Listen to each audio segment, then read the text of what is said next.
How's a Bladester is working to bring you specifications you can relate to so you can have an educated decision on your purchases. This is going to be an SK Blades. This is from Buck. So one thing about SK Blades, they do these custom orders through Buck, so it has a full lifetime warranty. You don't need to worry about it being a custom knife that the brand is not going to work on or have a warranty for it. So that's one thing nice about it. Lifetime warranty for the knife through SK Blades. And then this one is actually one that I want to see sell out on their website because this is going for $109.99. And then the aluminum version with 154 cm is $114.99, I think, on Blade HQ. And this is $109.99 for G10 and also with S35VN. And it's a superior knife to that. I do like somewhat with the aluminum handle, but this is going to be how this is going to go for that knife. So let's see that sell out on their website. Great price through SK Blades. They did provide this knife for the pass around group, so do appreciate them for that. And then we'll see what the other folks think about it as well. So quick thing on the progression on the copper matrix. So this is the copper matrix that I picked up. There's actually the second one. I guess the first one I lost all detent when I moved the pocket clip off because I wanted to have a even patina. So one thing that was pretty interesting, one of the comments recently by DZL Freak, I said, well, if you actually just take out one of the pocket clip, or they take off the pocket clip and actually move one of these screws to the upper position, would that keep that subliner lock in place? And I don't know. So if anybody has that issue with their copper matrix, as far as when you lose all your detent, give that a try and let me know in the comments down below as far as if that works, because that might be the easy fix that I didn't think about. So good job to him on that. So for this one, it is going to be one that we'll look at, but S35 for this blade here. And then this is one from Nemesis. This is the MPR-2. Then we have a full-size Griptilian, a standard Delica. Then we have one from Statgear, the Ossus. And just for fun, we'll put this one back in there as far as the copper matrix. So for this one, we'll look at the hand sizing for it. So we'll have two different sizings for the adult male and adult female hand. So we'll start off with adult female, and then that's going to be held in more of this type of position on the design as far as that printout, because that's kind of how you would hold it in hand for this one. So print that out. It should be to scale. You can kind of check that out. And then going to be also adult male hand for this as well. So how this is going to fit for you.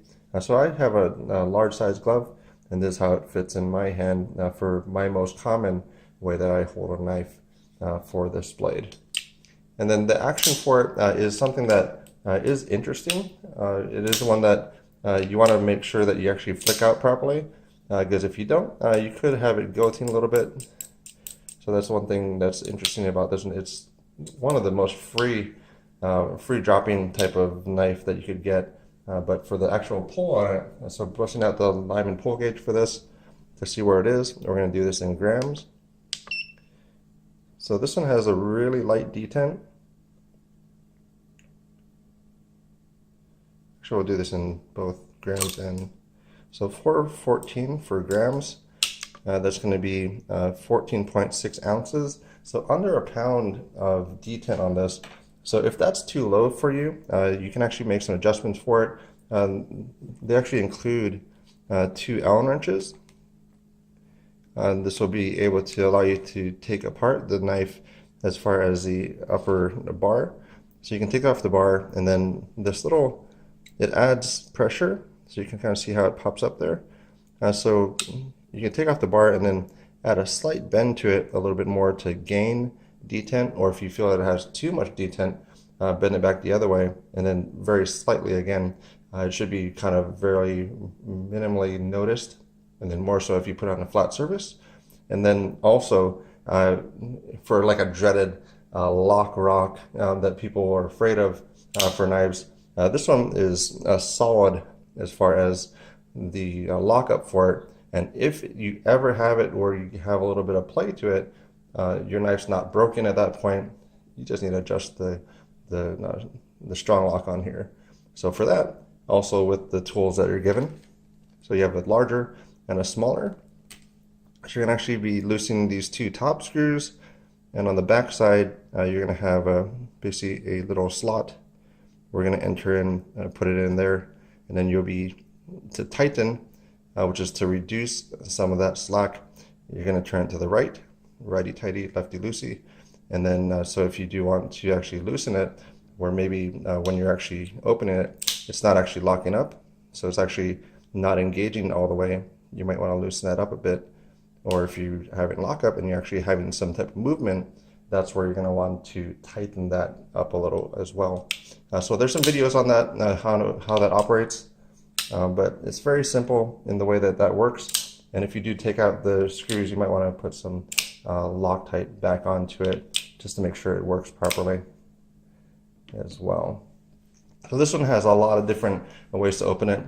So now just because of where the flipper tab is, so you're not going to be able to light switch it, or actually push button it, because it is higher up, but you're going to have that speed of gain when you actually do the light switch. So that's where you actually have a really solid, really quick action for it in the open position. So it's really enjoyable for that. And then you do have the thumb, and then you have the middle finger, also a pinch and roll type of thing for it. And then you have inertia as well, so you're going to have basically a way to open it that way.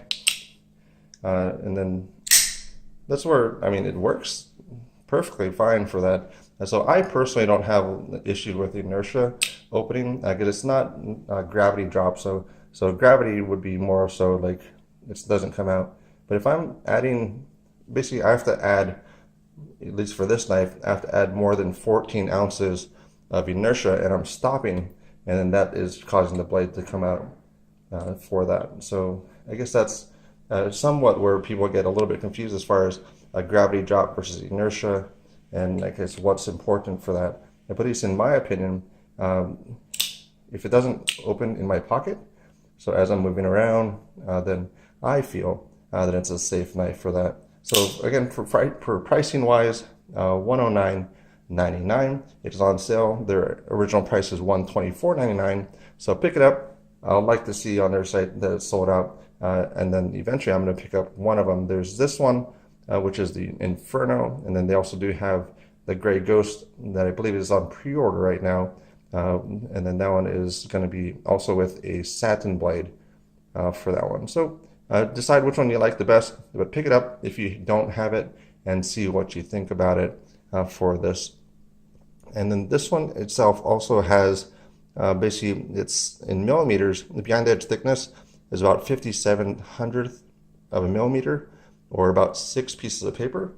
And then that's actually really, I mean, 22 thousandths behind the edge for this knife. So for a buck knife, at least the original one was a little bit thicker, and that was some of the complaints that people had for the original Marksman. But this one is 22 thousandths behind the edge. And then also, one thing that was really, really surprising for this knife, I think this is actually the sharpest knife that I've tested on the channel to date.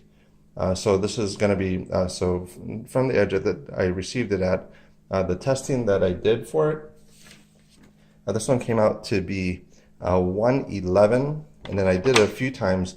The lowest I got was 100, and then that's in grams of pull. So basically that's going to be basically in this mark. So between a double-edged razor blade and a utility razor blade, it's basically floating in between those two.